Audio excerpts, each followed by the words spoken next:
Memang di surat yang kamu kirim buat ibu, kamu nulis apa aja?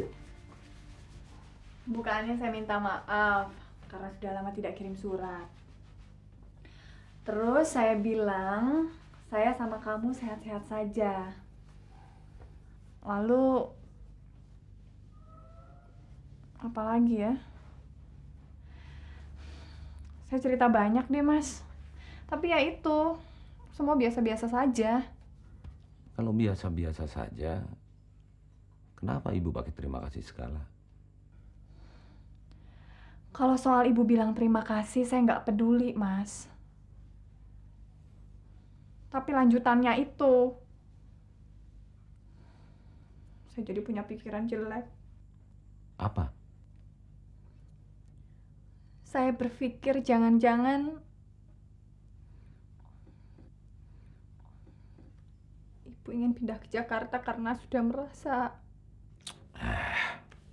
Jangan mikir yang enggak. Habis ibu bilang kalau sudah dekat waktunya, dia akan ke Jakarta. Kamu sendiri tadi kaget.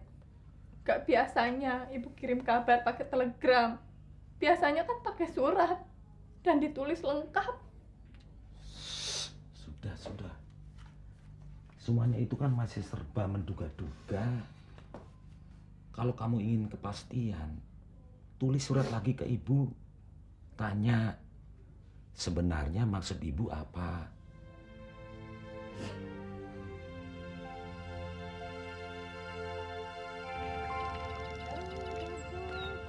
Aduh, Bukus, mau kemana ini? Mau ke kota. Ke tempat siapa? Enggak, mau cari barang buat kado kawinan. Siapa yang kawin? Putranya Pak Hargiono, mantan atasan saya zaman perjuangan dulu. Oh, yang sering diceritakan Bukus itu ya? Iya. Hebat. Dari zaman perjuangan kok masih kenal? Namanya juga sesama pejuang, Dedar. Biarpun saya waktu itu berjuang di dapur, tapi ya kita ndak akan saling melupakan. Memang Bukus ketemu terakhir sama Pak Harjono kapan? Pak Hargiono. Oh, iya, Pak Hargiono. Kapan ya? Saya pertama kali ketemu beliau itu tahun 47, zaman agresi Belanda yang pertama. Lalu waktu Belanda nyerbu ke Jogja, saya masih bertemu dengan beliau. Lalu tahun 49 waktu pemerintahan Republik pindah ke Jakarta, enggak lama setelah itu ya Pak Har dipindahkan ke Jakarta juga. Setelah itu, Bukus sering ketemu lagi? Ya enggak, saya tetap di sini, Pak Har terus di Jakarta. Nah, di Jakartanya di mana? Ya, saya enggak tahu. Loh, tapi saya nanti bisa tanya menantu saya. Wong suaminya Wawu ini satu kantor sama Pak Har. Nah, saya tahunya Pak Hargiono mau ngunduh mantu kan juga dari menantu saya itu. Oh, ya gampang kalau begitu. Kalau ke Jakarta, salam ya buat Wawu. Anaknya sekarang berapa ya? Belum ada. Terlalu giat ikut KB barangkali. Ayo Dedar ya. Monggo. Hebat sekali loh Bukus ini. Sudah sekut tetap penuh semangat. Semangat 45. Monggo, musik Bu. Anda mau jalan saja. Kalian orang aja.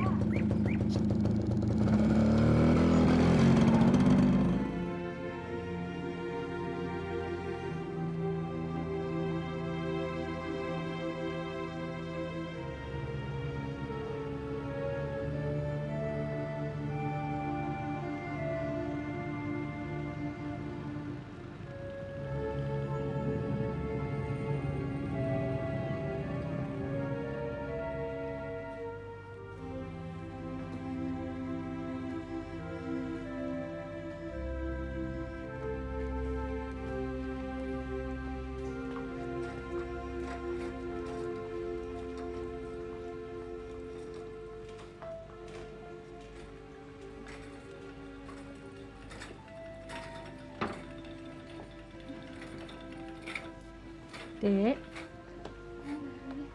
ini Harganya berapa? Harganya ada di bawah barangnya.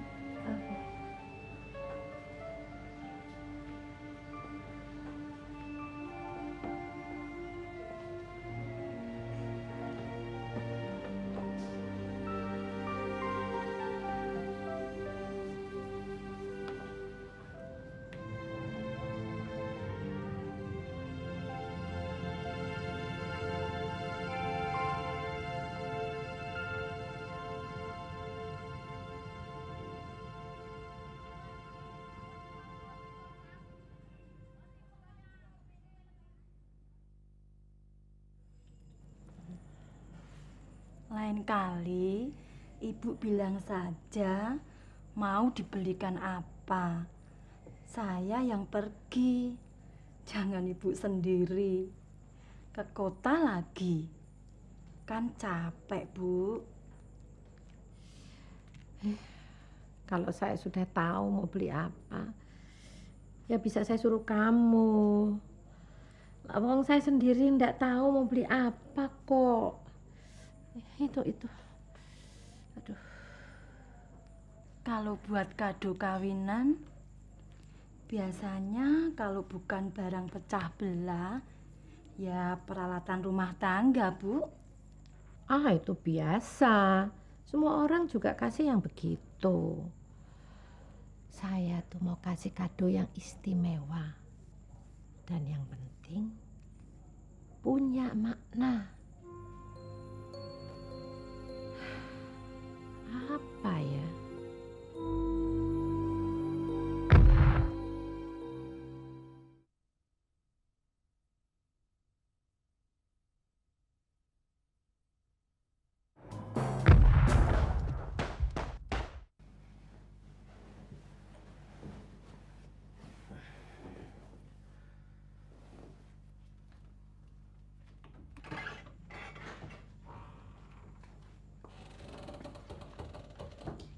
Ngapain kamu?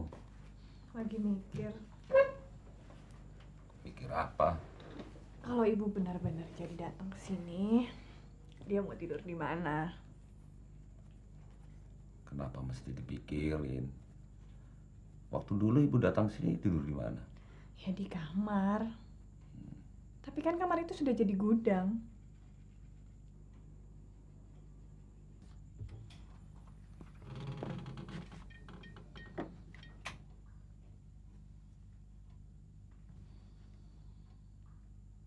Tiwul, Bu punduti jenange. Jenange sungsum, Bu, anget. Bu punduti jenange sungsum. Anget kok. Lastri? Lastri! Ya, Bu. Mau beli jenange ndak? Ya.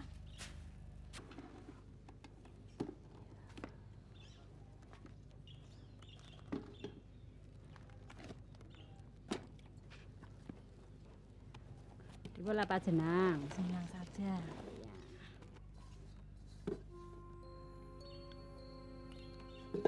Seperti biasanya ya? Ya.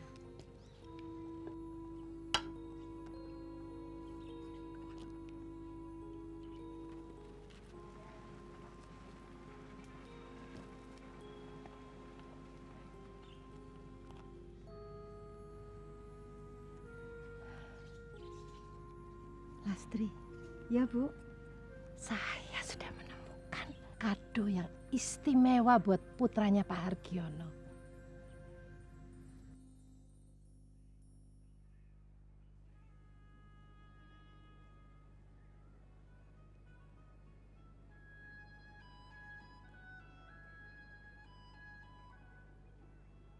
Bagus nggak? Kenapa? Kalau sampai ada orang bilang nggak bagus, itu sih kelewatan. Maksud saya cocok nggak? Kalau sampai nggak cocok, ya kebangetan. Jadi mau nggak? Kalau sampai nggak mau, ya keterlaluan. Maaf Pak, ada telepon dari Ibu. Makasih ya. Halo, Hei, sampai jam berapa kamu di situ? Sebentar lagi juga jalan. Kenapa, Ma? Kamu ditunggu sama Om Yos di Lipo Cikarang jam 2 nanti. Dia minta supaya Levana kamu ajak juga. Emangnya ada apa sih? Om Yos katanya mau ngeduluin kasih kado buat kamu. Kado?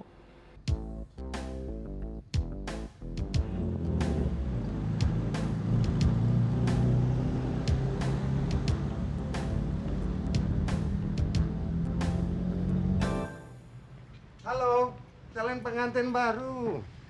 Siang, Om. Bilangin Mama ya? Iya. Apa kabar Levana? Baik, Om. Sudah mulai luluran tiap malam? Nggak juga. Abis nggak biasa sih. Lo harus dibiasakan. Tapi tidak luluran juga. Kulitnya sudah putih mulus sih ya. Nggak juga kok, Om. Oh ya, kenalkan ini Handoko. Eksekutif Lipo Cikarang, pengembang perumahan ini. Handoko. Levana. Handoko. Enggak. Om Yos sekarang tinggal di sini? Tergantung kamu. Tergantung saya. Iya sih. Sebetulnya pingin saya ngasih ini ke kamu. Tapi saya juga harus tahu diri. Jangan-jangan kado yang saya berikan ini kurang berkenang di hati. Jadi sekiranya kamu keberatan menerimanya, saya tempati sendiri. Tapi kalau kamu senang menerimanya, saya akan lebih berbahagia lagi. Jadi? Bulan depan saya akan pergi ke Jepang selama 3 minggu. Jadi saya khawatir pas hari pernikahan kamu, saya masih berada di sana. Jadi dengan sangat menyesal, terpaksa saya mendahului memberi kado ini ke kamu. Terima kasih banyak, Om. Dengan sangat tidak menyesal dan sangat tidak terpaksa, saya terima pemberian Om. Ayo, silakan lihat-lihat. Ah, Om.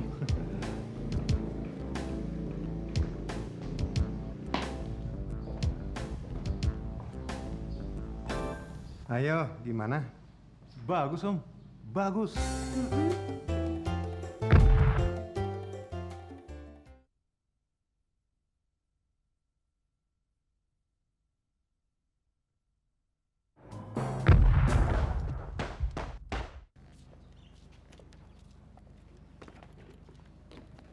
Kalau ada apa-apa yang kamu anggap penting untuk dikabarkan, kirim telegram ke saya.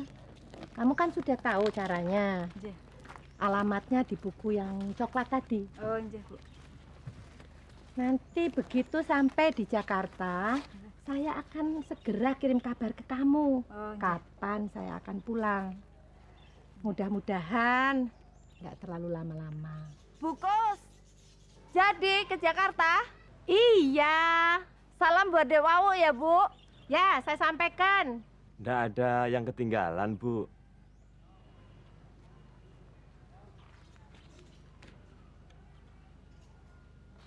Apalagi ya? Oh iya, jangan lupa bayar listrik sebelum tanggal 15 loh. Oh, nggih, Bu. Sudah ya?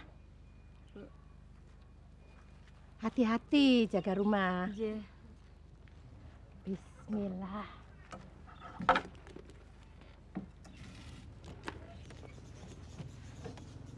Ayo Pak. Monggo, Bu. Sek ya. Monggo, Bu.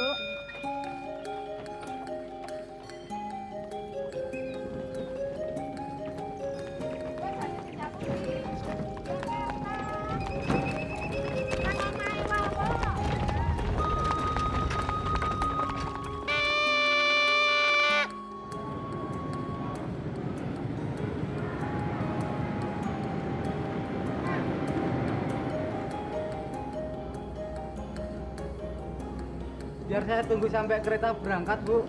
Nggak usah. Wis ya. Iya, Bu.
Bu.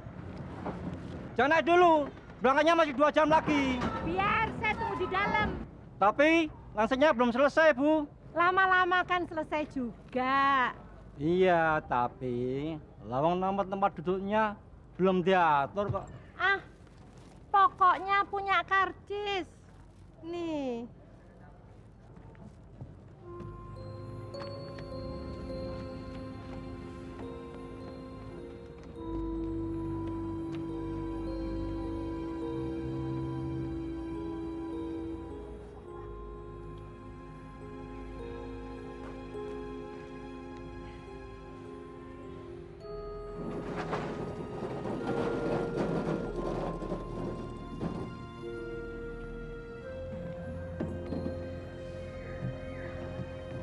Terima kasih banyak ya Pak. Matur nuwun.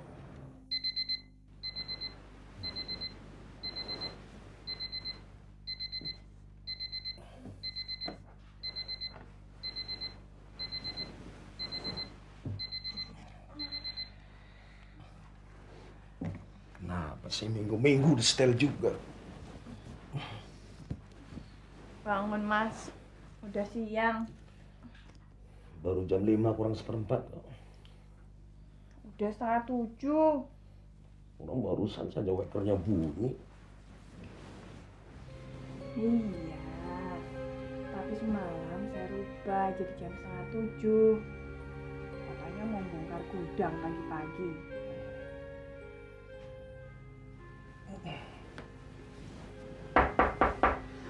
Siapa sih pagi-pagi begini sudah datang? Siapa? Bawo. Ibu. Bawo.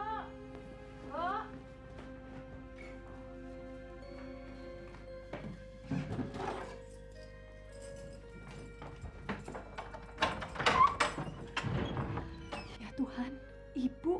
Kamu baru bangun ya? Ibu ini nekat amat.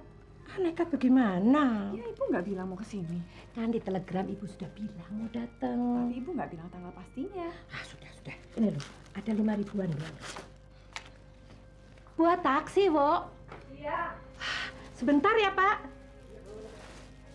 Bu. Halo, Toto. Apa kabar? Alhamdulillah, Bu. Baik-baik saja. Ya, beginilah, Bu. Masih berantakan. Yang penting semuanya selamat. Ya, silakan, Bu.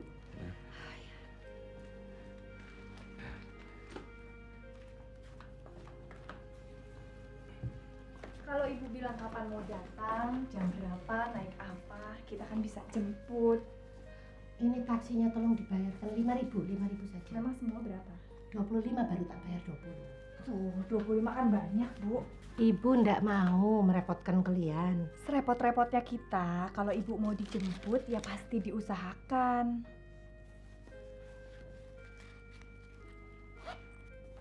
Permisi, Bu. Monggo. Untung Ibu dapat supir yang baik. Kalau enggak, diajak kemana-mana dulu, muter-muter. Bayarnya jadi 100.000. Sekarang ini ada aja, Bu. Supir taksi yang nggak beres. Apalagi ngeliat calon penumpang kayak Ibu. Terus terang, Ibu tuh takut bakal ketinggalan resepsi pernikahan putranya Pak Hargiono. Lah Wawo ndak nulis persisnya tuh kapan. Bilangnya cuma bulan ini. Resepsi. Betul bulan ini kan? Oh, atau bulan depan? Ya bulan ini. Ibu mau ke undangan itu? Kamu sendiri kan yang cerita Pak Hargi mau ngunduh mantu. Iya, tapi maksudnya saya cuma cerita aja. Coba Ibu bilang di telegram. Saya kan bisa... Loh, kan Ibu sudah bilang kalau waktunya sudah dekat, Ibu akan tindak ke Jakarta.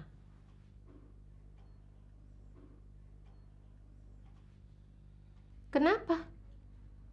Kok bingung? Nah, Toto diundang kan?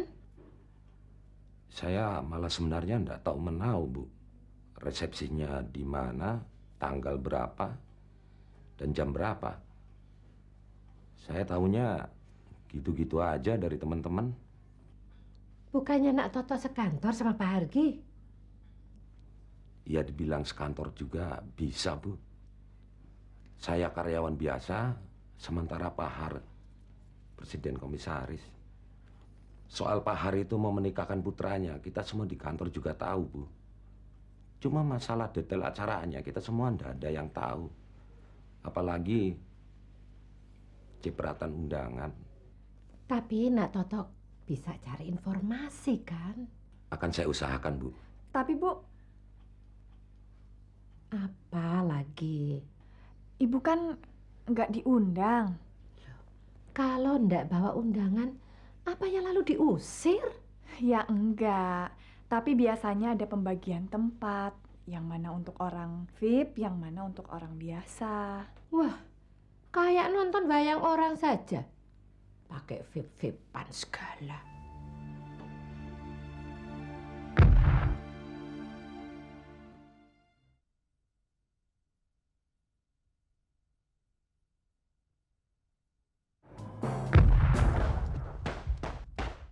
Tamu umum yang hadir sebelum pukul 19, kita akan tempatkan di sektor A. Baik.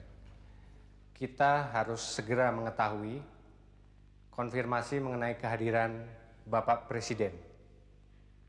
Sampai saat ini belum ada perubahan. Rombongan Presiden akan tiba pukul 19:10, segera setelah selesainya sambutan keluarga.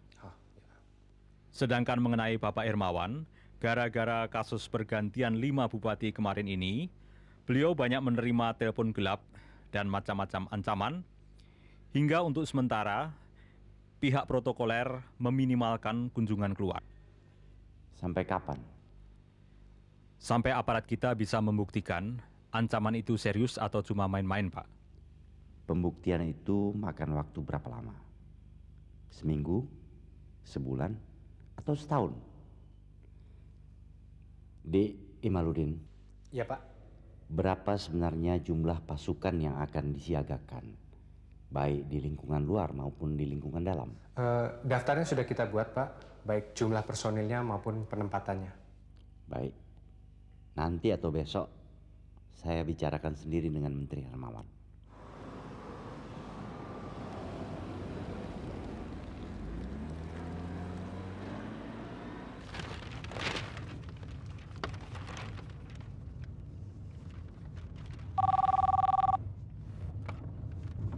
Selamat pagi. Maaf, Bapak dari mana? Dari Bapak Hargiono, Pak. Oh ya. Halo, Mas Har. Pakai pengawal ya sekarang? Habis diaturnya begitu, ya terima saja. Kenapa? Takut ancaman bom? Ah, enggak. Tapi nggak ada salahnya berjaga-jaga toh. Memangnya siapa yang atur? Masih si Maruli? Iya, masih. Bilang sama dia, Indonesia bukan Timur Tengah. Di sana bom meledak dulu, ngomong belakangan. Di sini ngomong duluan. Bomnya masih dipikirin. Mesti di mana nyurinya. Pokoknya tidak ada alasan tidak bisa datang ke perkawinan anak saya. Iya, Mas. Pengennya sih saya datang, Mas. Jangan khawatir soal keamanan. Saya sudah pinjam setengah kompi dari Marjuki. Ditambah dengan pas pampres. Kurang apa? Lagi pula tidak mungkin kita terima tamu sembarangan kan? Iya, ya, Mas. Nanti saya konsultasi dengan Maruli. Jadi Indonesia bukan Timur Tengah ya, Mas. Sampai ketemu.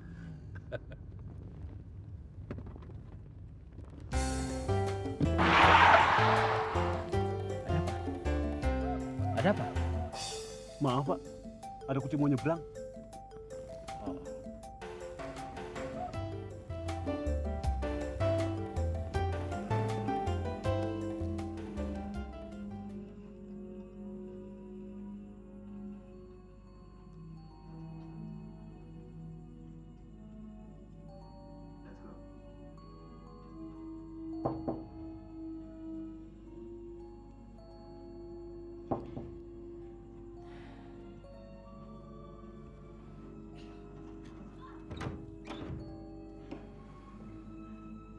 Bu? Bu?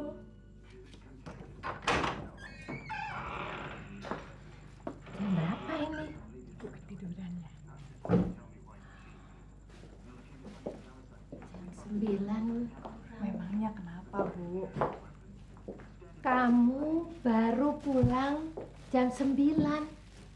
Setiap hari ya saya memang gini. Gusti Allah, cari duit kok berat sekali ya? Loh, Ibu masaknya banyak. Memangnya kamu tidak mau makan? Tadi pagi saya minta Ibu masak itu maksudnya untuk Ibu sendiri. Saya tadi sama Mas Toto sempat mampir di warung. Kamu ini sudah berumah tangga, kok masih mau makan di luar? Malam-malam masak capek, Bu. Bu, ini Bu, resepsi pernikahan putranya Pak Hargiono itu pada tanggal 30 Oktober jam 7 malam di hotel. Di hotel? Ya.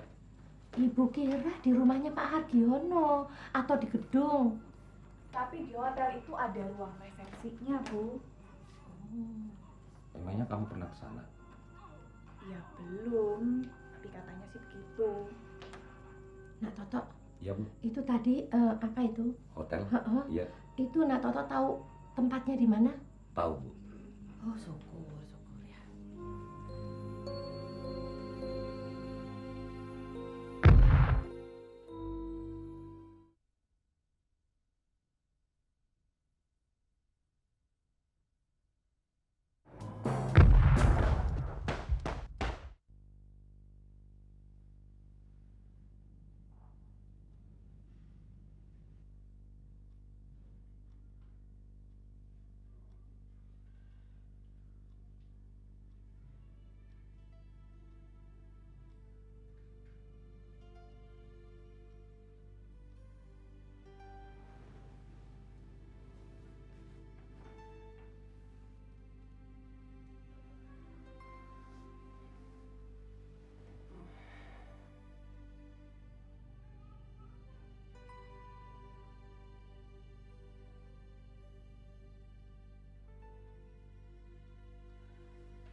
Belum tidur.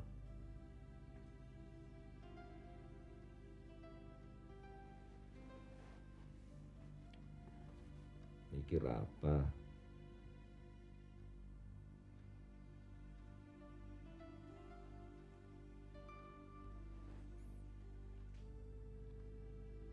Mikir Ibu.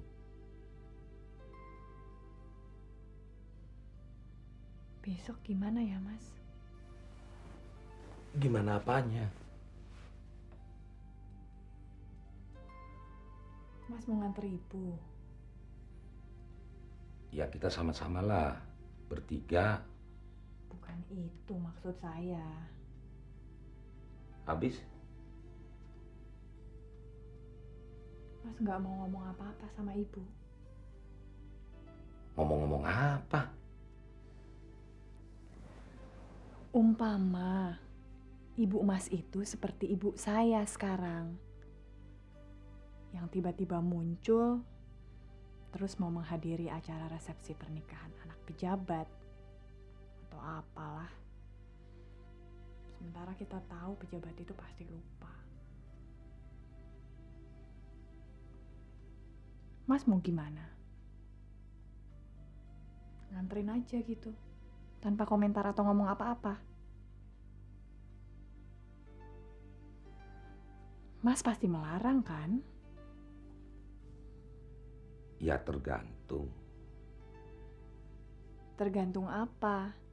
Kalau saya yakin-yakinnya bahwa si pejabat itu tidak kenal lagi dengan ibu saya, ya saya pasti melarangnya untuk datang. Buat apa?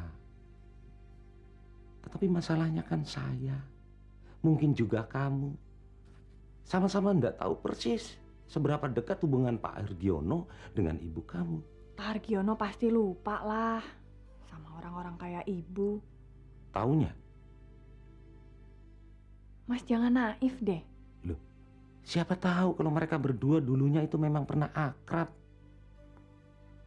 Ya namanya juga teman satu perjuangan. Pernah senasib dan sependeritaan di tengah-tengah peperangan. Memang yang begitu itu yang selalu ada dalam pikiran ibu. Tapi itu kan dulu. Sekarang Mas sendiri tahu. Pak Hargiono itu siapa? Ibu itu siapa? Pak Hargiono itu memang mantan pejabat, pensiunan menteri, presiden komisaris di perusahaan di mana saya bekerja. Dan juga dia sebagai presiden komisaris di banyak perusahaan yang lainnya. Tetapi dia juga sebagai sesepuh pengurus veteran. Nah, berarti kan dia masih banyak punya perhatian terhadap mantan para pejuang. Memang betul dia begitu. Itu yang saya dengar. Dari siapa? Wah, saya nggak ingat lagi. Ya jadi belum pasti dong. Kalau soal pasti atau nggak pasti, semuanya juga belum pasti. Pak Hargiono masih ingat atau nggak sama ibu kamu, itu pun belum pasti. Yang membuat kita pasti kalau Pak Hargiono sama ibu sudah saling ketemu. Dan kesempatan untuk bertemu, ya di resepsi itulah.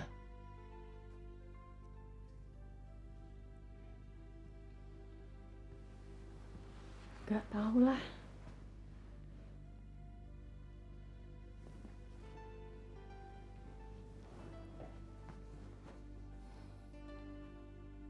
Sebetulnya inti masalahnya apa sih? Maaf, kalau omongan saya ini agak keterusan.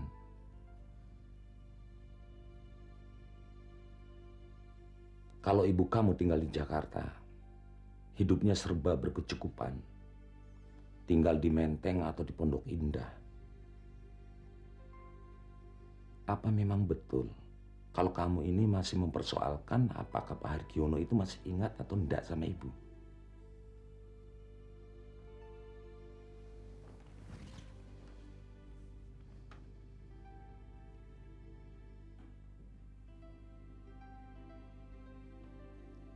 Kalau ibu tinggal di Pondok Indah, ya nggak akan ada masalah. Kenapa? Kan belum pasti apakah Pak Hargiono masih ingat atau enggak sama ibu kamu. Memang tidak. Tapi kan seenggak-enggaknya. Seenggak-enggaknya apa?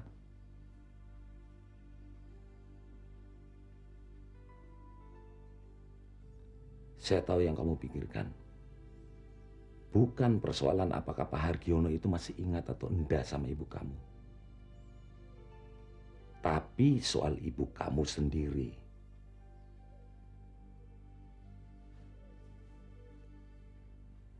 Kita memang sudah terlanjur tinggal di tempat yang penuh dengan impian ini. Kadang-kadang kita sendiri nggak jelas. Dan sulit membedakan mana impian dan mana kenyataan. Dan ketika kenyataan itu jauh dari impian kita, kita jadi malu, rendah diri. Rendah diri karena kita punya mobil bekas. Rendah diri karena kita tinggal di tempat yang kecil. Rendah diri karena kita punya ibu yang lama tinggal di dusun. Terus kemudian pergi ke Jakarta, harus datang ke hotel berbintang 5.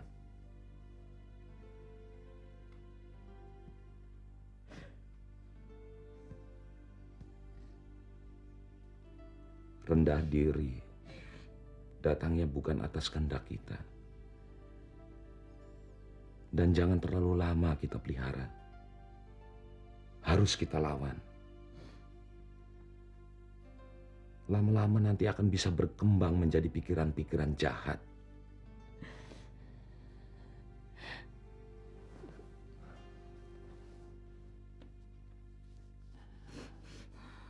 Ya sudah. Besok malam kita sama-sama antar ibu ke tempat resepsi. Apapun yang terjadi,